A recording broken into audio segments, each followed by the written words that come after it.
Nagpa-breastfeed muna, binihisan si baby, tsaka inayos ang sarili. Dahil sina mommy papasok na sa office, pero dito lang sa ibaba ng kanilang kwarto, kung saan naroon din ang kanilang trabaho.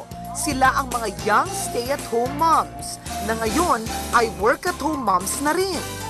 Kasi kami, wala kaming yaya for 1 year, tsaka okay lang sa amin. We really embraced it and we carried our babies when they would cry. We took them everywhere. Lahat ng meetings namin kasama namin. Kasi syempre nagbe-breastfeeding kami. Mga estudyante pa lang, close na sina Monica at Denise. Batchmates, thesis partners at kahit hanggang makagraduate. Tuloy pa rin ang pagkakaibigan ng dalawa. Kaya naman nang harapin nila ang isang malaking desisyon sa buhay, sila pa rin ang magkasama. One day, she said, "Oh, I'm pregnant." I think you're pregnant. And then after a few weeks, "Oh no, I'm pregnant also." And then, you know, finally, we were still working nung buntis kami hanggang ako, 3rd trimester, nag-quit na ako dahil it was such a bad pregnancy. Parang I was really, you know, every day, sumusuka. Even yung idea na 2-month maternity leave lang, we were like, oh my God, what are you gonna do? Nang ipinanganak ang kanilang mga baby, mas nabuo ang kanilang desisyon sa pagkakaibigan na ituloy ang pagiging business partners nila. Ang resulta, Indigo Baby. One of the descriptions of an indigo child was that a child born with a mission to change your life's purpose. Parang when we had our children, talagang nag-180 degrees yung buhay namin. Na parang it's changed so much and we've evolved and embraced motherhood. Yeah. And born of necessity talaga. What we needed, what we thought we needed, what we wanted na we couldn't find here. May isang taon na rin abala sa pagbebenta ng mga gamit na pang-mommy at pang-baby sina Monica at Denise. Ngunit dahil ayaw nilang iwan ang kanilang mga babies, sa iisang bahay na lang sila tumira. At dito na rin inilagay ang kanilang showroom. Dito na raw dumadayo ang kanilang mga customer. Us living together, Easier. yeah, parang easier yung setup The na operations also. yeah, na we're both here and then our showroom's here. At least we can both, you know, take care of it, and then we both have more time to meet, discuss yeah. and be together. Nagsimula lang sa mga simpleng kailangan ni mommy ang mga produkto nila. Tulad ng mga baby skin products na mahal daw sa Pilipinas. Mga cloth diaper na hindi kailangang madalas na palitan. Pangkarga kay baby. At pang-cover kung nagpapasuso si mommy. Functional bag na pwedeng lagyan ng basang lampin ni baby. Maternity at nursing dresses.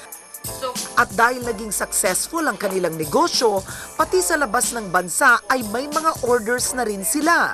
Ang puhunan na nagsimula sa 100,000 piso, doble na raw ang balik sa kanila.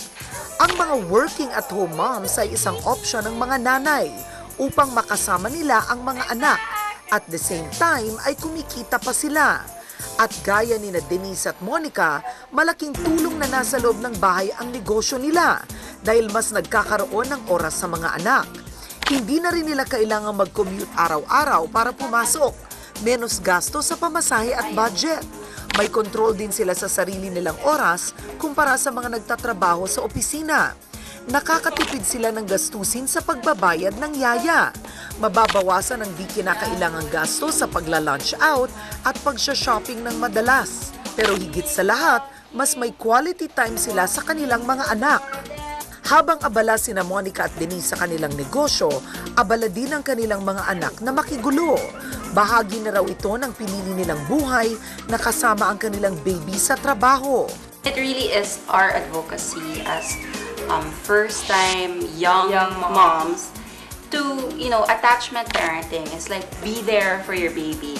Why will you work and then hire someone else to take care of your baby? It just doesn't make sense to me. Sa kabilang banda, alam din ni na Monica at Denise na para sa maraming mommy, hindi madali ang desisyong magtrabaho sa bahay dahil kailangan din ng puhunan, lakas ng loob at dedikasyon. Kaya dapat hinay-hinay muna at pag-isipang mabuti ang iyong desisyon.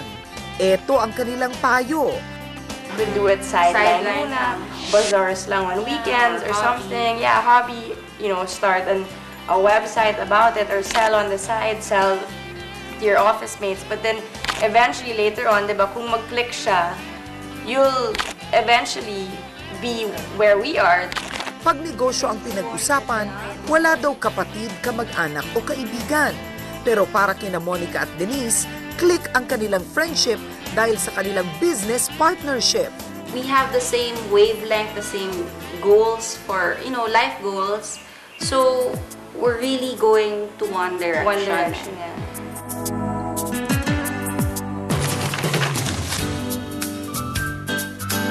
Isang malaking hamon para sa ating mga working mothers ang pag-balance ng oras sa ating mga anak at sa trabaho. Pero lalo na kung nagsisimula kayo ng sarili nyong negosyo.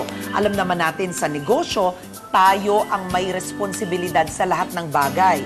Pero etong ilan sa aking mga tips para hindi nyo naman ma-neglect o kalimutan ng inyong mga anak. Unang-una, dapat meron kayong limitasyon o boundary pagdating sa oras sa trabaho o negosyo. Huwag nyo na itong dadalin sa bahay para ang mga anak nyo may quality time din. At bukod dyan, meron ka ring oras dapat para sa inyong sarili. Hindi lang basta sa negosyo at mga bata. Para sa ganitong dahilan, pag ikaw ay malusog sa lahat ng bagay, pag-iisip, puso at maging sa spiritual, mas maaalagaan nyo ang negosyo at mga anak.